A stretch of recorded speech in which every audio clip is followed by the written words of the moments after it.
Hello, everyone. Nice to come to our side event. Today we have four panelists to join us, and then our side event's title is Carbon Neutral in Cities Through Sustainable Energy Transition, and outlook on district heating and cooling and building energy systems. And this side event is co-organized by UNEP DTU, Germany Energy Agency DINA, and then Danish Energy Agency DEA. So let me quickly introduce the background of the district energy system and why it is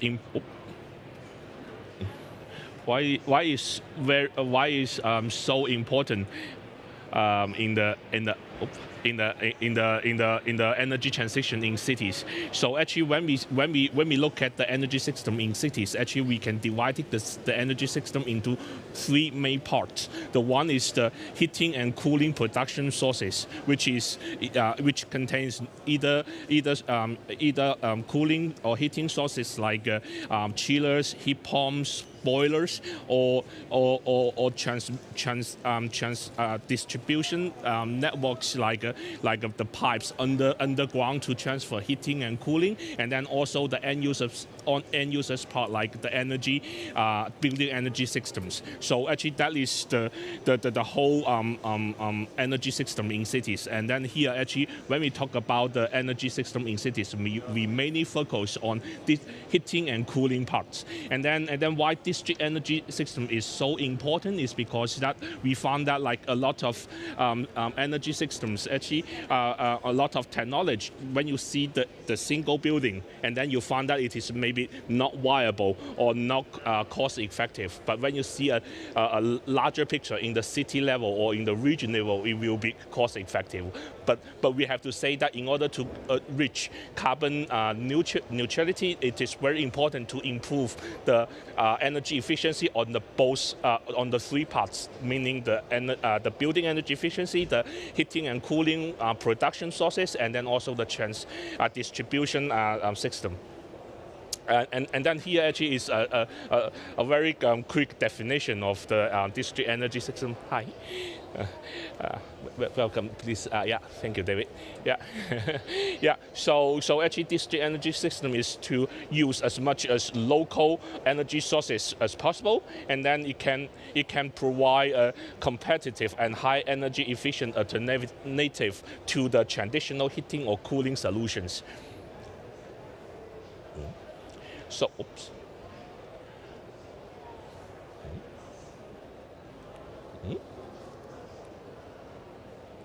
So why is cities is so why we consider carbon neutral? So actually, in a few days ago, as UNEP DTU, we published emission gap report, and then we think that like even though the NDCs, a lot of people have their NDCs, but there's still a challenge to reach the temperature raising under the Paris Agreement. So it's encouraged to have carbon neutrality not only in the national level but also on the city level.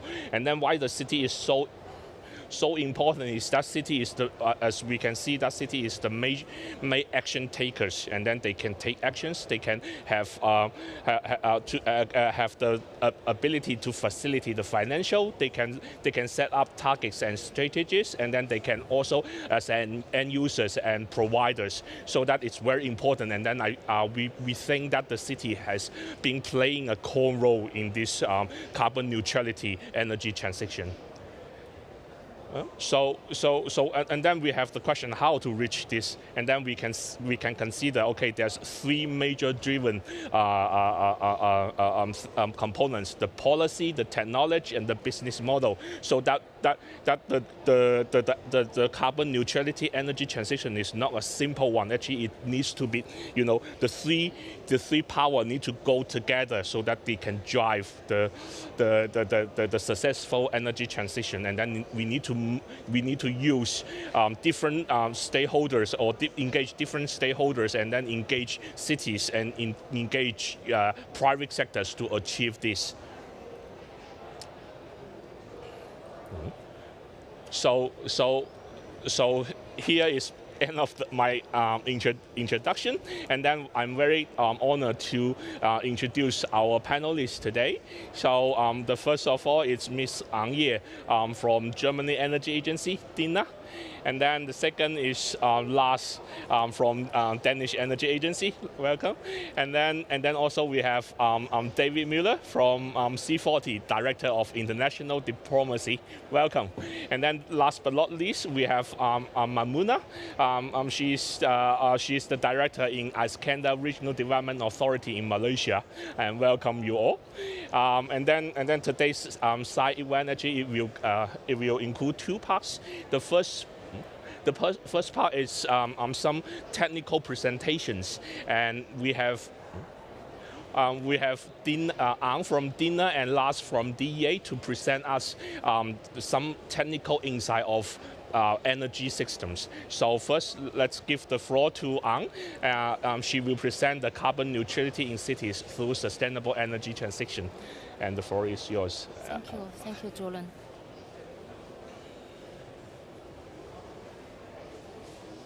Thanks, Lars. Also, a warm welcome from my side for German Energy Agency. I think my presentation will not be that technical. I just want to introduce how we do this work in Germany as a showcase for all of our audience. Let me give two sentences of our institution.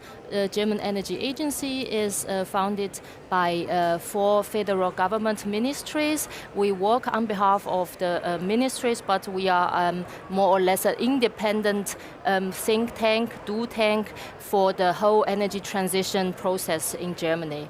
So our works covers not only strategy and policy advices, we also do pilot projects, and we learn a lot from the pilot projects, and then we can give concrete suggestions for the whole process. On that field, I will introduce some more cases later on. And why city is important, I think Zhuolong has already mentioned. We can skip this one. And for the understanding of urban energy transition from DINA side, we think it is a very complex process. It involves a lot of stakeholders, and it is more or less a totality of all kinds of measures and implement process in the urban area. So we should be very careful to guide, to moderate this process, to find innovations, to find useful business models, to increase the market transparency, and to develop the market with policymakers, with developers, with industries together. So we define the key fields of actions that are energy systems and electricity on them all, and heating and cooling, that's the main topic of our session today, and also mobility. So the future of urban district will be more interactive. So even the buildings, we haven't listed the buildings here, but building is one of the ground stock for all these transformation. So let's have a look into the level of district and quarter. We think it is a very important level, intermediate level between the municipality goals and the concrete projects which will be built, be implemented. So we see the key elements in the quarter development is still efficiency first. This is our guide principle through all the energy transition in Germany, for example. And we should, for utilization of the local resources, to maximize the use of the local resources, we should provide system flexibility. That means the building in the future will be or multi-directional. That means the building can also produce energies. They will be prosumers. So we should think of that also. That means the fourth element is smart and intelligent. And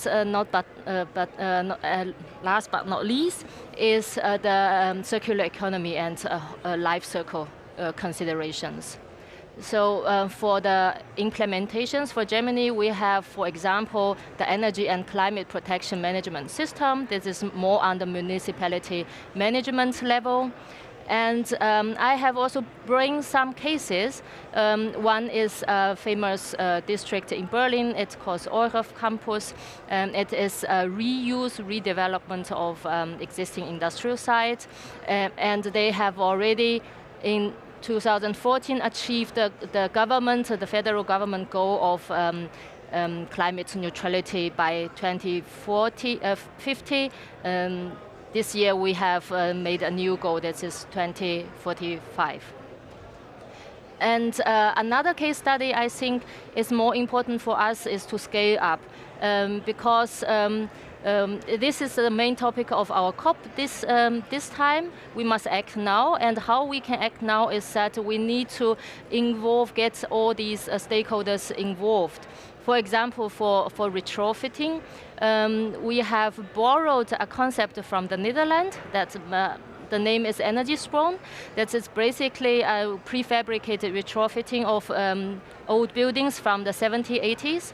And the key element what Dana has done is to bring all the stakeholders together. That means developers, housing owners, construction firms, to make the volume deal, because the owners, developers are waiting for solutions, and the industry is waiting for orders. So we need to bridge them together. And since 2 years we work on that, and by 2023 we will have 11,000 apartments throughout Germany, which will be retrofitted in this principle. So the last small case is Lido. I think everyone have seen it. I don't know if it's also in UK the case, but in Germany they have also done some pilots to install PV on the roof of their supermarket and give it for free charging for car sharing in metropolitan areas. So I think it's also a very good or interesting cases we can also scale up very soon. So I think that is all from my side, and I will give it back to Jordan. Okay, thank you, Ang, for the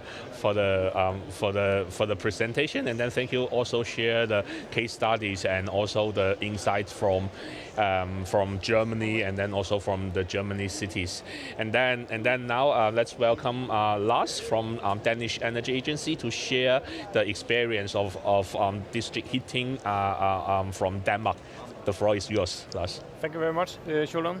And thank you for inviting me here to talk a bit about what experiences we have and what we can bring to the table from the Danish side on district heating. In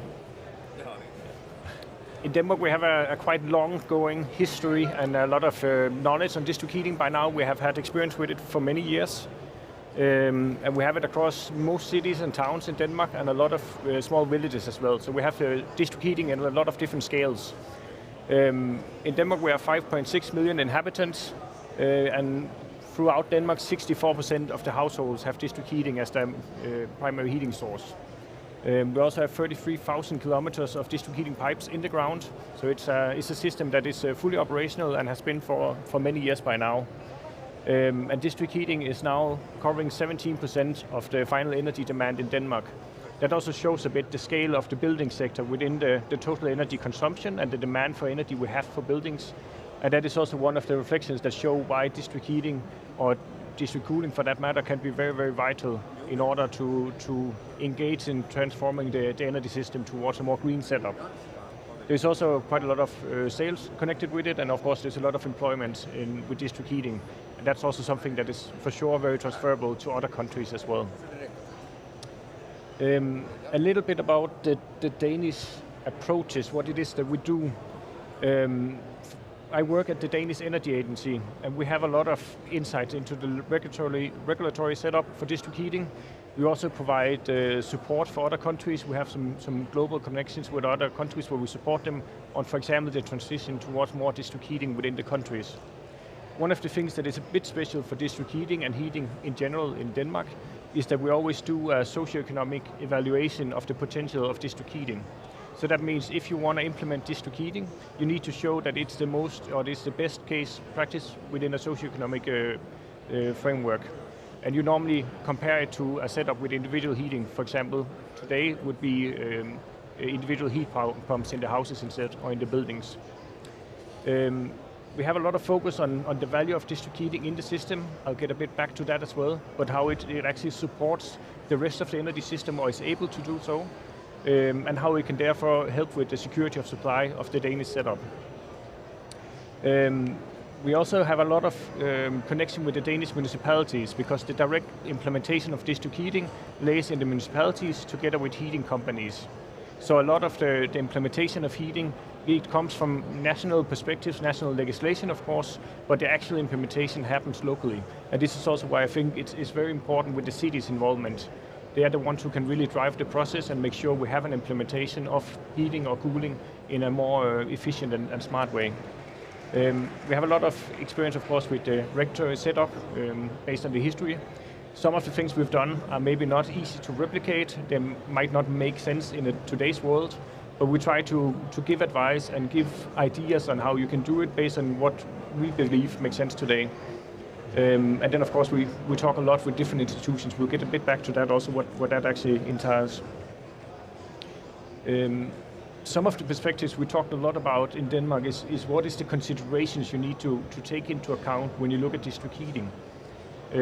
Because as a large-scale infrastructure, it's always a very, very expensive investment you have to come up with. And it means it needs to be a very long-term planning you go for district heating. District heating has a hard time if it has to compete completely on a market where the investment horizon is maybe only 5 to 8 years. You need some kind of a setup where you can actually do long-term investment into the heating system. It also requires a very, very solid regulatory and planning framework that's also connected with the very long-term investments. If you're not sure how the world looks like in 5 or 7 years, it's very hard to do a long-term investment. District heating is a relatively complex decision-making process because it involves a lot of stakeholders. You need to have engagement with the building owners. You need to have engagement on a city level, on a municipal level, for example. So there's a lot of different actors and people you need to involve in it, and that makes it complex and complicated. But that's also where it's important that from a national side, some kind of a framework to aim for it, and a setup where you actually try to engage the cities in doing the planning and engaging with the other actors involved in the field. And one of the issues in that is that there's often a very asymmetric information level between the actors. A heating company who's specialized in it, with engineers, etc., can talk very deep on the complex details of the technical setup, whereas, for example, a municipality or a city might struggle a bit more in that sense. So it also means if you go for district heating, if you want to engage the cities, you also need to make sure that the employers there or the people working there are actually able to engage in the talks. And then, of course, an option or thing to consider also is once you put in district heating, it can be difficult to provide different service levels to different buildings and different areas of the city. It's not impossible, but it's a relatively complex thing. So that's also always something to consider when you build district heating.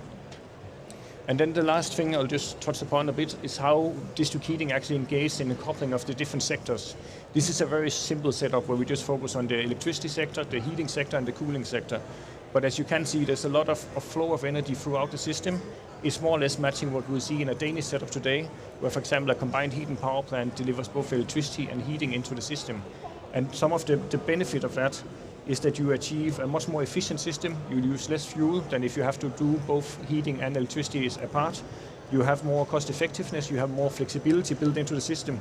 And it can also assist in integrating renewables energy, for example, from the electrical system, because you have a setup where you can be more flexible on your power production.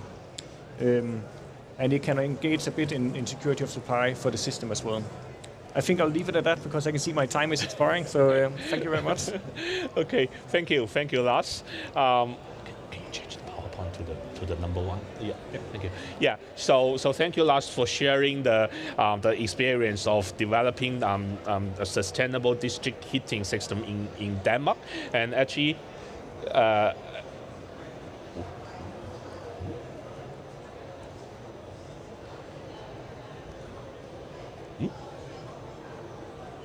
Oops. Yeah.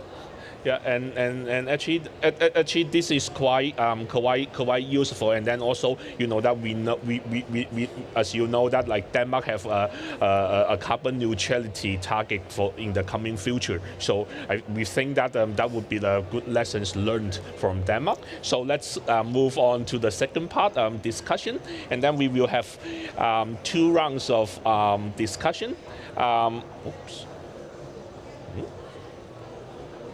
Yeah, so as we already have the presentations from the energy agencies, and then now we move on to see what the cities can do, and then I know David, you're from C40, and then C40 have a lot of cities together, and then what is the experience from C40s, and then what kind of lessons learned from C40 cities for this transition?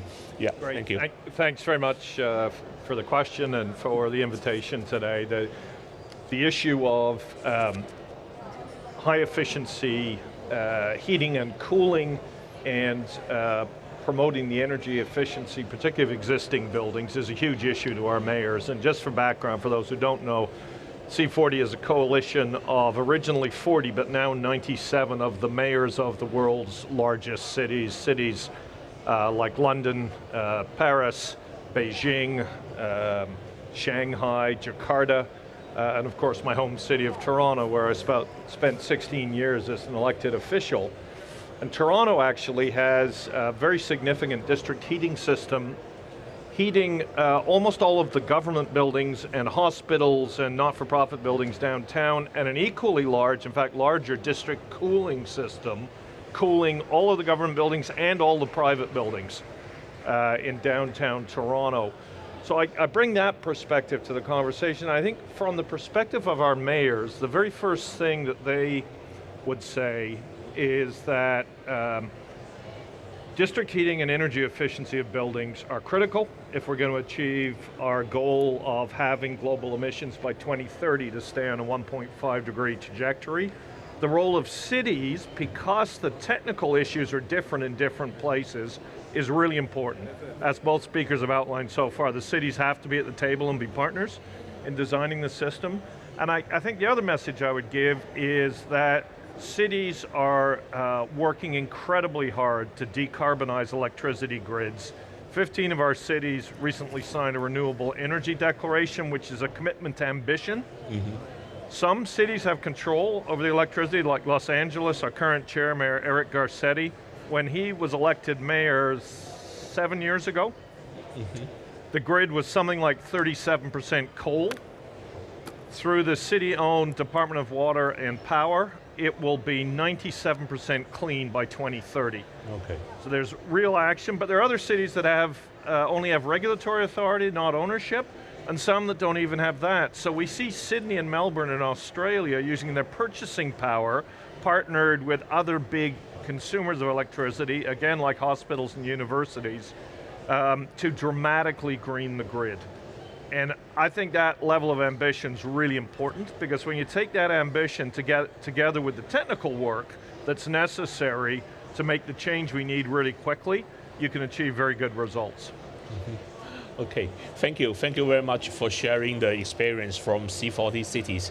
And then I would like to move to Mamuna, as I know that Iskandar has been selected as the SDG7 pilot city.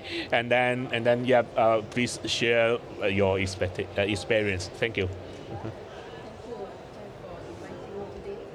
So basically, when the EU and the coal countries talk about how heating is very important, so for we ASEAN cities, cooling actually contribute to our electricity consumption a lot. Yeah, and I think when we talk about only electricity consumption, we also have actually moved forward and make ASEAN the data center hub.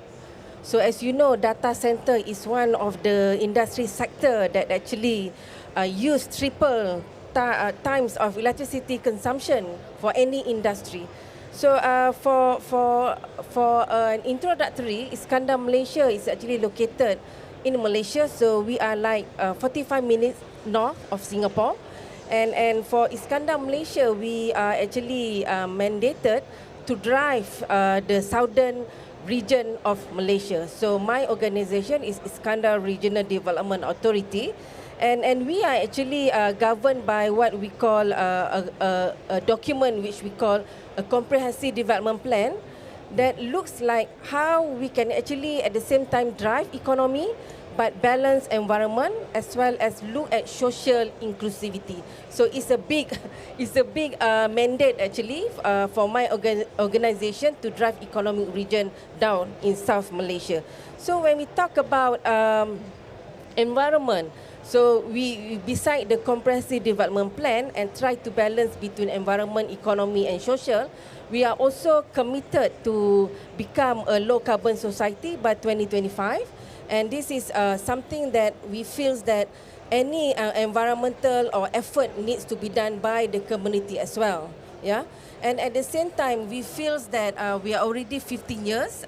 So we are saying that, okay, in order for us to reach some of our targets come 2025 or 2030, we need to explore technology and innovation. That's why you see just now my position is actually looking at innovation and technology and how technology and innovation can drive sustainability for the city.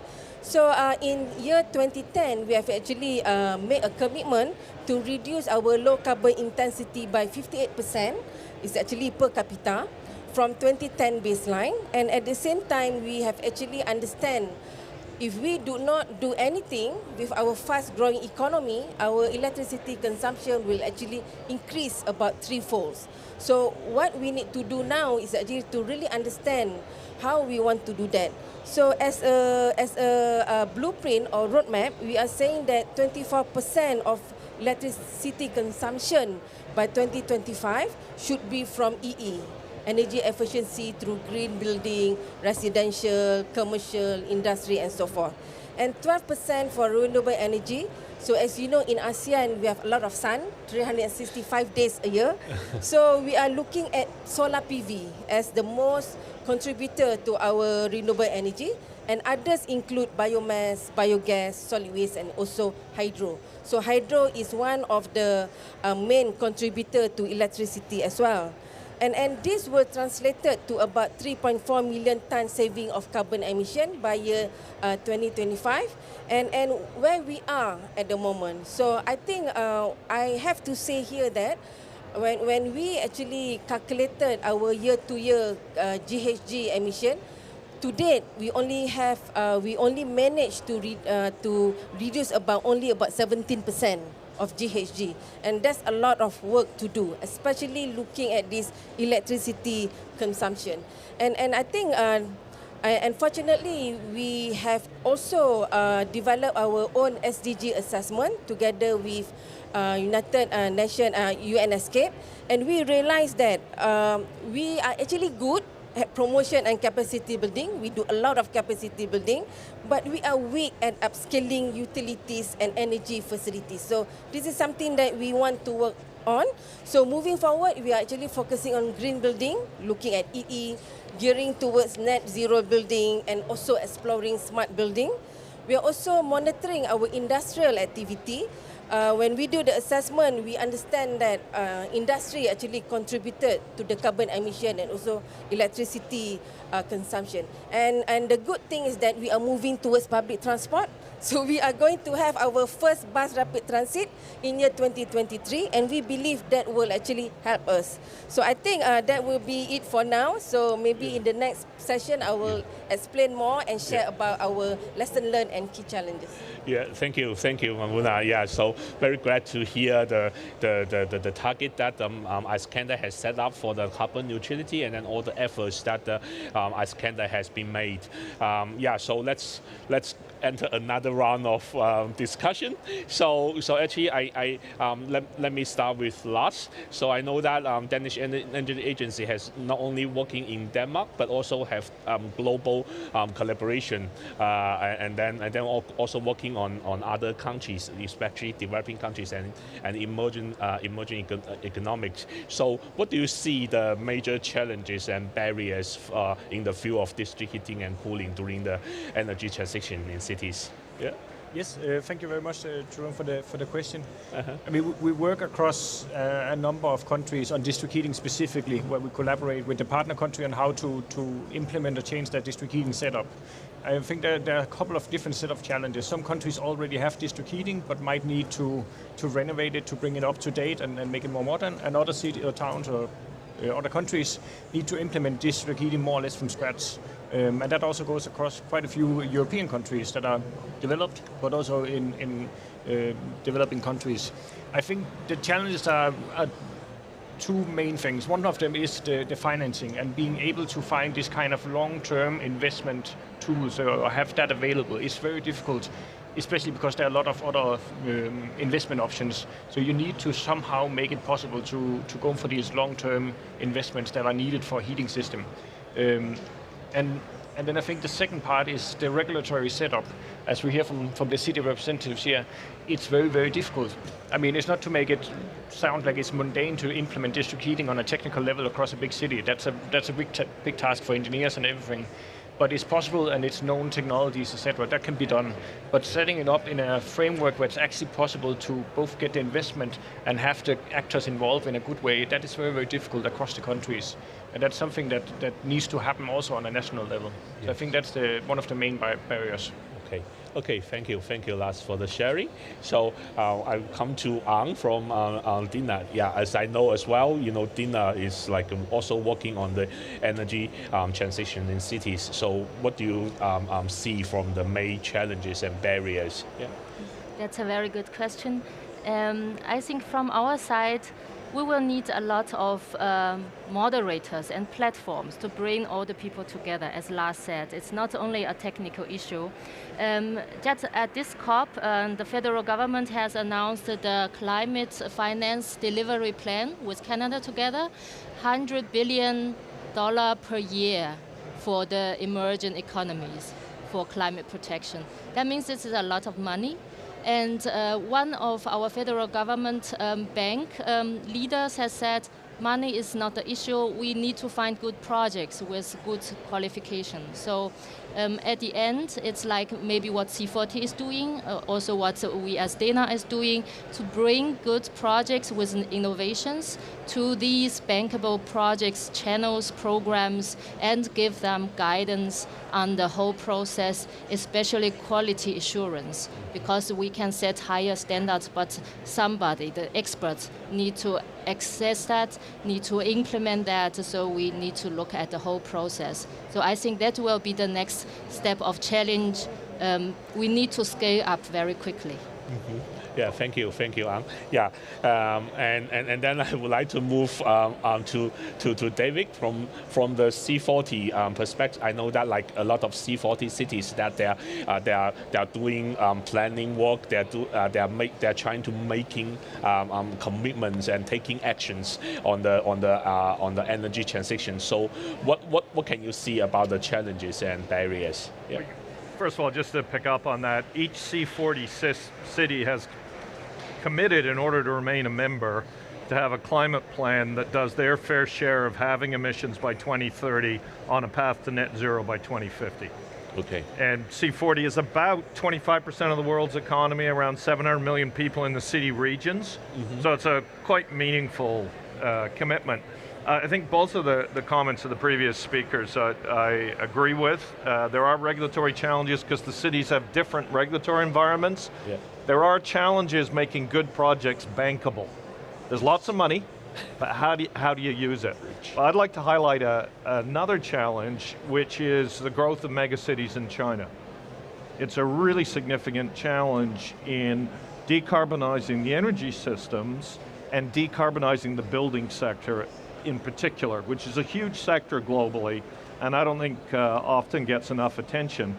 And what we're doing at C40 is to try to match the leadership of innovative cities, like the Nordic cities, mm-hmm. in this case Copenhagen, with Chinese cities to share relevant experience to assist in dramatically decarbonizing as those cities grow, both the building stock, mm-hmm.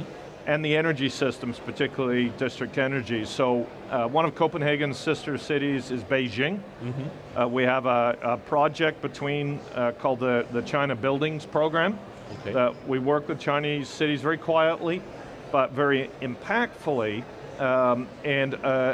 Another city named Xi'an, which is not a C40 city, but it's a very significant one, has joined this work to try to take the leading knowledge from the Nordics to China to help deal with the significant growth there. And to me, that illustrates both a challenge on the energy transition and an opportunity, because if we can help bring the world's best knowledge about district energy and also decarbonizing buildings to the place where there's the biggest growth, okay, then we start to be able to talk about solutions. Okay, yeah, we're glad to hear that. Like C40 is trying to bridging or matchmaking, you know, that the cities so that they can learn to each other and then also to continue to push the carbon neutrality. I think they're beyond matchmaking. They're starting to date now. Okay. Okay. Thank you, David. And then I would like to give the question to Mamuna as well. So, what do you see the challenge and barriers especially in ASEAN there? Yeah, I think a good thing about developing cities, I think C40, most of the cities are really developed, big, large cities. So for cities, especially in ASEAN, I think we have many greenfield development. So this is actually an opportunity to really plan and to really include some of these renewable energy, district energy effort into your planning of your cities. Yeah. So I think just now I mentioned that static energy is the main contributor to energy as well as the industry and commercial. So I have agreed to say that regulatory and standards are very important because, for example, in my cities, for example, I have a ready township that developer that wants to do this, but the project seems not viable. Yeah, because as you know, in Malaysia, for example, you plan township of about 6,000 acres, so it's huge. So this is actually an opportunity to actually build a district energy where all of the household or commercial can actually tap back to that district energy. But somehow the regulatory and standards are not there. So meaning that the tariff, the cost that you have to pay for the energy from the district energy cannot be controlled. So meaning that in Malaysia, there are many mega projects that have centralized chiller, but their price are not regulated. So meaning that each company can actually give whatever amount that they want for the consumer. So this is actually not good. So that's why we are working hard to make sure that the price can be regulated and standards will be there. So I think another issue that we are having in Malaysia is that because our ministry, actually there are many ministries. So if you want to do, I think just now you mentioned about waste to energy. So waste actually falls under different ministry and electricity falls in another ministry. So it is very difficult to actually coordinate all of them to make sure that they understand what we want to do, especially when we come to district energy. And I think when we talk about district energy in Malaysia also, we are talking about cogen, you know, to see how we can actually optimize integration of waste, biomass and so forth. So I think lesson learned is that for our ASEAN cities, it needs to be top down. I mean, bottom up is very difficult and the cost is not viable at the end of the day. I think we have actually experienced this, and I've been working with UNEP to actually realize my project, and it took almost already like 3 years. So it needs to be government intervention to regulate this standard and regulatory. And I think at the end of the day, it will be good if this district energy can become main enabler.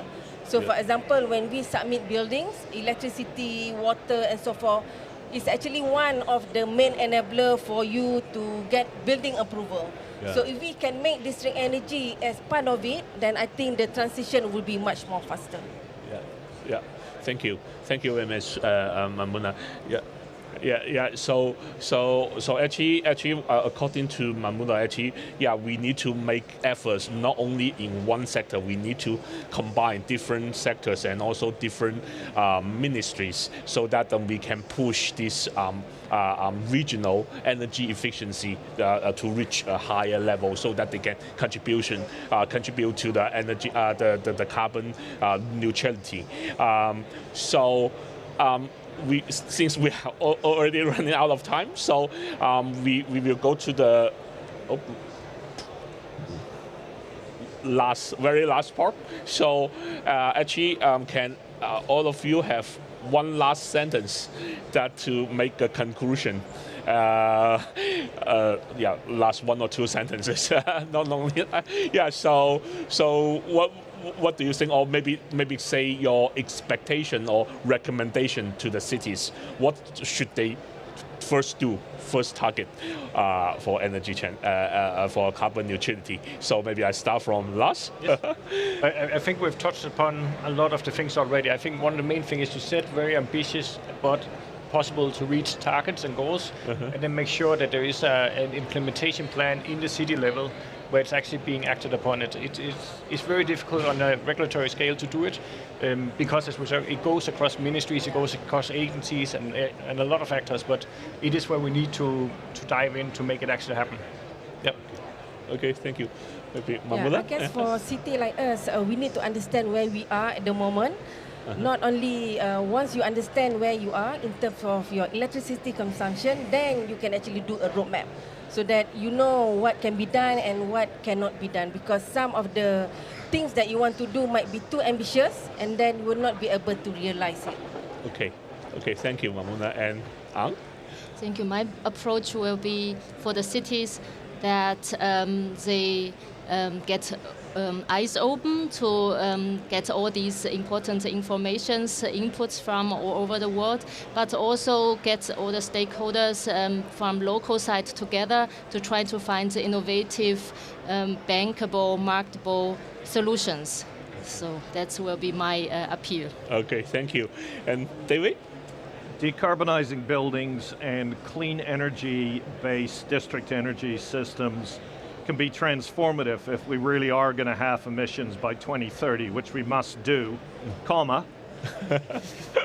there's very significant leadership already happening in some of the world's great cities, leadership that we should build on. And the lesson we at C40 take from that is look to the cities and work with them, not down to them. Work with them and you can really be transformative, which we need to be. Yeah, okay, thank you. One sentence. One sentence, very good. Yeah. So I would like to thank you, all the panelists, and then also all the audience on site and also from the online. And then I thank you very much for joining us, and then wish you all have a very good COP26. Thank you very much. Yeah, thank you.